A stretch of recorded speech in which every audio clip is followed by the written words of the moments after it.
क्वांटीकरण, आवेश के क्वांटीकरण की क्या बात होती है, यहाँ पे सिंपल सा सुनो इसको। क्या होता है बेटा, किसी वस्तु पर आवेश इलेक्ट्रॉन के पूर्ण गुणज के रूप में होता है।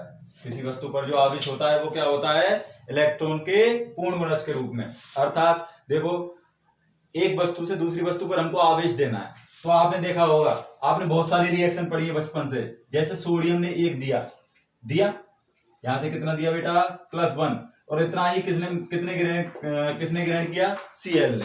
तो यहां से इसने +1 दिया और इसने क्या लिया, -1 लिया।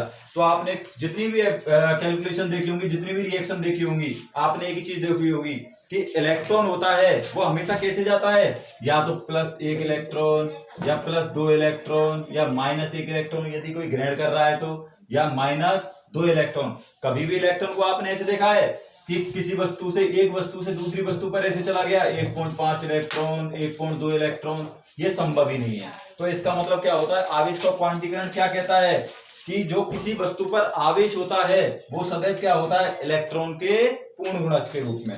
या एक वस्तु से दूसरी वस्तु पर आवेश का स्थानांतरण होता है वो सदैव क्या होता है, इलेक्ट्रॉन के पूर्ण गुणज के रूप में। तो यहां से एक फॉर्मूला दिया था इसके लिए, क्या दिया बेटा, Q बराबर +-NE। Q क्या होता है यहाँ पर, चार्ज, ठीक है, Q क्या है, चार्ज। N क्या है यहाँ पर, N है बेटा पूर्ण संख्या। क्या है, पूर्ण संख्या, जिसकी वैल्यू क्या हो सकती है, +1, +-1, +-2 एंड सो ऑन। ठीक है, तो यहां से एक नियम दिया इन्होंने, एक फॉर्मूला निकल के आया कि Q बराबर +-NE। इसकी सहायता से हम क्या कर सकते हैं, किसी वस्तु पर आवेश का मान ज्ञात कर सकते हैं, या इलेक्ट्रॉनों की संख्या ज्ञात कर सकते हैं, स्मॉल n, कि किसी वस्तु पर कितने इलेक्ट्रॉन हैं या किसी वस्तु पर कितना आवेश है। इस फॉर्मूले पे हम आपको क्या कराएंगे, न्यूमेरिकल कराएंगे। ठीक है, तो यहां से ये हो गया आवेश का क्वांटीकरण। क्या होता है, किसी वस्तु पर जो आवेश होता है वो सदैव क्या होता है, इलेक्ट्रॉन के पूर्ण गुणज के रूप में। ठीक है, अब इसके बाद चौथा गुणधर्म आता है आवेश की निश्चरता। इसका मतलब एक ही वर्ड है, निश्चरता। निश्चरता का मतलब होता है अचर। क्या होता है, अचर, कांस्टेंट। इसका मतलब क्या है बेटा, यहाँ पर कि जो आवेश का मान होता है वो वेग पर निर्भर नहीं करता है। सिंपल सा यहाँ पर कि वेग पर निर्भर नहीं करेगा, ये डिपेंड नहीं होगा वेग पर। इसका मतलब क्या है कि मैं कह रहा हूं मार्कर है मेरे हाथ में, मार्कर पर मैंने कहा 5 कूलम आवेश है। कितना आवेश है, 5 कूलम, और मार्कर को मैंने फेंक दिया। यदि मार्कर हवा में जा रहा है तो उस समय भी मार्कर पर कितना आवेश होगा, 5 कूलम। इसका मतलब आवेश का मान होता है वो वेग पर निर्भर नहीं करता है। आई बात समझ में। इसके लिए एक फॉर्मूला दिया था यहां से कि m गतिशील अवस्था, ये होती है ब्राह्म अवस्था। ठीक है, तो फॉर्मूला दिया था m = m0 upon √1 - v²/c²। m क्या है यहाँ पर, स्मॉल m, गतिशील अवस्था में किसी वस्तु का वेग, द्रव्यमान। m0 क्या है, ब्राह्म अवस्था में किसी वस्तु का द्रव्यमान।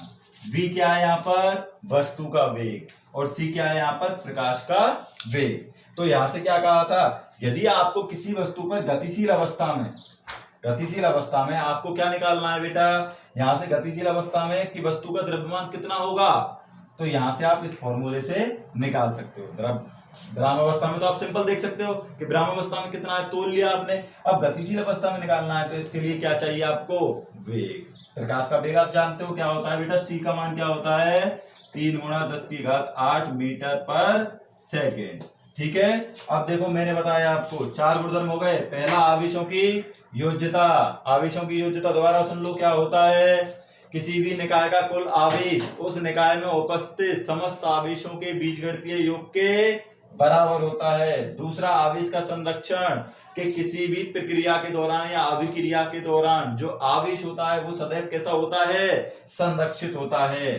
ठीक है, इसके लिए बहुत सारी अभिक्रियाएं, नाभिकीय अभिक्रिया, युग्म विलोपन, युग्म उत्पादन। ठीक है, तीसरा आया था आवेश का क्वांटीकरण। आवेश का क्वांटीकरण क्या कहता है बेटा, कि किसी वस्तु पर जो आवेश होता है वो सदैव क्या होता है, इलेक्ट्रॉन के पूर्ण गुणज के रूप में होता है।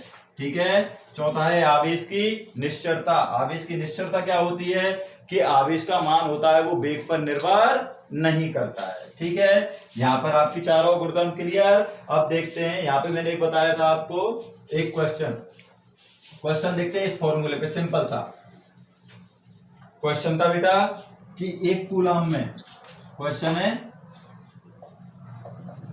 एक कूलाम में, उदाहरण नंबर एग्जांपल नंबर फर्स्ट है आपकी बुक का, बुक में देखना एग्जांपल नंबर फर्स्ट है, एक कूलाम में इलेक्ट्रॉनों की संख्या, इलेक्ट्रॉन की संख्या पूछिए आपसे। तो आपको पता है यहां पर क्या क्या चीज दे रखी है, न्यूमेरिकल करने का तरीका सिंपल सा, क्या दे रखा है, कूलाम किसका मात्रक है, आवेश का, तो Q का मान दे रखा है, कितना, एक कूलाम।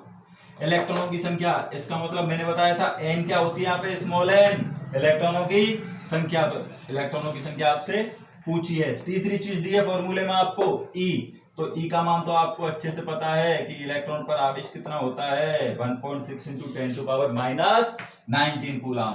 अब आपको n का मान निकालना है, फॉर्मूला रखो, Q बराबर NE, मान रख दो बेटा, Q का मान 1 बराबर n का मान ज्ञात करना है, इसका मान कितना हो गया, 1.6 × 10⁻19, ठीक है। यहां से तो n का मान निकालेंगे आप, n का मान निकालेंगे तो क्या हो गया बेटा, 1/1.6 × 10⁻⁻19, ठीक है।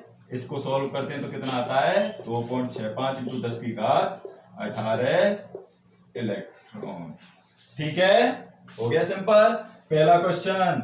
न्यूमेरिकल करके देखना, उदाहरण करके देखना, सिंपल है, एक कूलाम में इलेक्ट्रॉनों की संख्या, तो इलेक्ट्रॉनों की संख्या निकल के आई है 6.25 × 10⁻18 इलेक्ट्रॉन, ठीक है। इससे आगे अगले वीडियो में बात करेंगे।